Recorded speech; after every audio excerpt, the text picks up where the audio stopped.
so regular sex offense, that's the bestiality, necrophilia, drug somebody to have sex with them. Perfect. No. I'm going to be on drugs and rape him. I guess it could be either. Never mind. Wait, what are we talking about? Categories of sex offenders. In this corrections There's law. violent, and then there's like just the regular. Law enforcement agency having jurisdiction means chief law enforcement officer in the village, town, or city in which the offender expects to reside upon his or her discharge, probation, parole, release to post-release supervision, or upon any form of state or local conditional release. Or the chief law enforcement officer of the county in which the offender expects to reside. Or, if there be no chief enforcement officer in such village, town, city, or county, the division of state police, and in the case of a sex offender who is or expects to be employed by, enrolled in, attending, or employed, whether for compensation or not, at an institution of higher education. Ready? Go. The division means the Division of Criminal Justice Services, also DCJS.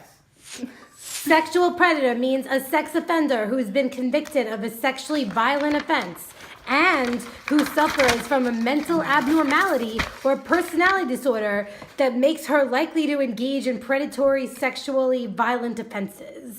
Sexually violent offender means a sex offender who's been convicted of a sexually violent offense. Predicate sex offender means a sex offender who has been convicted of an offense set forth in subdivision 2 or 3 of this section when the offender has been previously convicted of an offense set forth in subdivision 2 or 3 of this section. Mental abnormality means a congenital or acquired condition of a person that affects the emotional or volitional capacity of the person in a manner that predisposes that person to the commission of criminal sexual acts to a degree that makes the person a menace to the health and safety of other persons. Predatory means an act directed at a stranger. So I see a hot guy and just rape him. Mm-hmm. Or a person with whom a relationship has been established or promoted for the primary purpose of victimization. Go. Probation means a sentence of probation imposed pursuant to Article 65 of the Penal Law and shall include a sentence of imprisonment imposed in conjunction with a sentence of probation. Non-resident worker means any person required to register as a sex offender in another jurisdiction who is employed or carries on a vocation in the state on either a full-time or part-time basis with or without getting paid for more than 14 consecutive days or more than 30 days in a calendar year. 14 consecutive days or more than 30 days in a calendar year. Non-resident student means a person required to register as a sex offender in another jurisdiction who is enrolled on a full-time or part-time basis in any public or private educational institution in this state, including any secondary school, trade, or professional institution or institution of higher education. Authorized internet entity means a business of some kind. Providing or offering a service over the internet which permits persons under 18 years of age to access, meet, congregate, or communicate with other users for the purpose of social networking. This definition shall not include general email services. Provider means any business, organization, or other entity engaged in the business of providing a computer and communications facility through which a customer may obtain access to the internet, but does not include a business, organization, or other entity to the extent that it provides only telecommunication services. Internet identifiers means electronic mail addresses and designations used for the purposes of chat, instant messaging, social networking, or other similar internet communication. Okay, so 160B, subsection B, a photograph and set of fingerprints. For a sex offender given a level 3 designation, the division shall, during the period of registration, update such photograph once each year. For a sex offender given a level 1 or 2 designation, the division shall, during the period of registration, update such photograph once every 3 years. The division shall notify the sex offender by mail of the duty to appear and be photographed at the specified law enforcement agency having jurisdiction.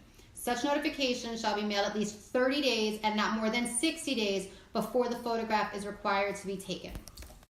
Wait. The division shall charge a fee of $10 anytime the sex offender changes his address. If the sex offender has been given a level 3 designation, he or she shall personally appear at the law enforcement agency within 20 days of the first anniversary of the sex offender's initial registration and every year thereafter, providing a current photograph of such offender. The law enforcement agency having jurisdiction shall photograph the sex offender and shall promptly forward a copy to the division. The local law enforcement agency having jurisdiction shall be the warden, superintendent, sheriff, or other person in charge of the state or local correctional facility. That's it. All right, go ahead. Okay. If the sex offender has been given a level 1 or level 2 designation, he or she shall personally appear to the law enforcement agency within 20 days on the third anniversary of the sex offender's initial registration and every 3 years after, providing the registration for the purpose of providing a current photograph. The same rules apply as above. So the first anniversary, if you're a level 3 designation, 20 days before the first anniversary. Level 1 or level 2 designation on the third anniversary, 20 days before the third anniversary, and every 3 years after for the photograph. Wait, So the standard of proof at all these hearings for sex offenders is clear and convincing. Okay, clear and convincing evidence. That includes the defense herself proving things by clear and convincing. The court shall notify the DA and sex offender of the date of determination proceeding to be held, which shall be at least 45 days after such notice is given, notifying them that this proceeding is being held to determine whether you will be classified as a level 3, level 2, or level 1, whether you will be designated as a sexual predator, a violent sexual offender, or a predicate sex offender. what statute? Okay, so the standard of proof at all these hearings for sex offenders is clear and convincing.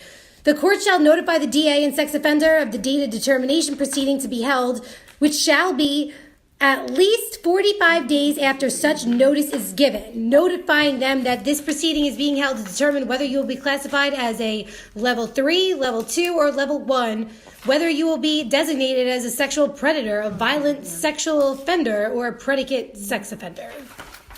What statute?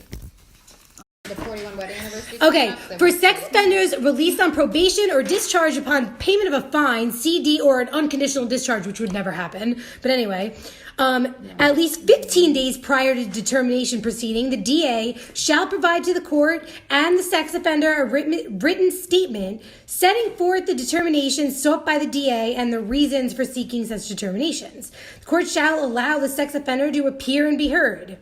The state shall appear by the DA, who has to prove shit by clear and convincing evidence. If the sex offender to whom a notice has been mailed at the last reported address pursuant to paragraph B of subdivision 1 of section 168B of this article fails to personally appear at the law enforcement agency having jurisdiction within 20 days of the anniversary of the sex offender's initial registration or an alternate later date scheduled by the law enforcement agency having jurisdiction, he or she shall be in violation of this section. The duty to personally appear for such updated photograph shall be temporarily suspended during any period in which the sex offender is confined in any hospital or institution, and such sex offender shall personally appear for such updated photograph no later than 90 days after release from such hospital or institution, or an alternate later date scheduled by the law enforcement agency having jurisdiction. Any sex offender having been designated a level 3 risk or a sexual predator shall also personally verify his or her address every 90 calendar days with a local law enforcement agency having jurisdiction where the offender resides. Upon receipt of a change in the status of enrollment, attendance, employment, or residence, but in any event, no more than 2 business days after such receipt, the division shall notify each law enforcement agency having jurisdiction which is affected by such change. So if I move, I got to tell the place that I moved that I'm a sex offender. And then they have to tell the other law enforcement agency. The division has to tell the other law enforcement agency within 2 business days. Rated forfeitures or may relieve the eligible offender of all forfeitures, disabilities, or bars, provided, however, that no such certificate shall apply or be construed as to apply to the right of such person to retain or to be eligible for public office. I'll record you, right? Okay. This is 703 sub 5. In granting or revoking a certificate of relief from civil disabilities, smile, you're in my shot. The action of the department shall be deemed a judicial function and shall not be reviewable if done according to law. So even though a judge is not doing it, it's deemed a judicial function.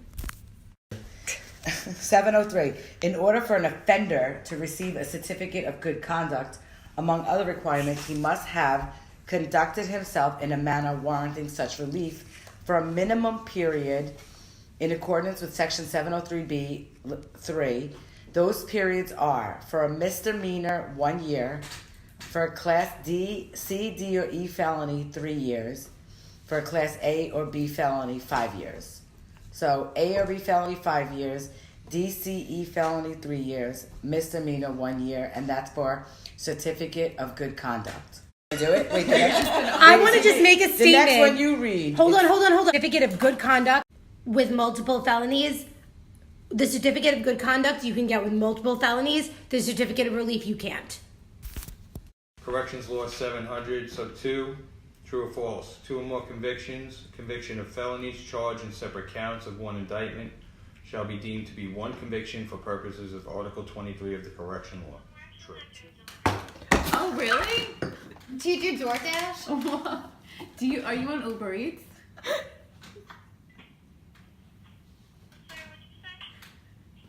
Are you on Uber Eats? Oh, no, we're not. All right. Loyalty reward? I'm crying. Sign up for loyalty rewards. It's number 4. 4 is the lucky one.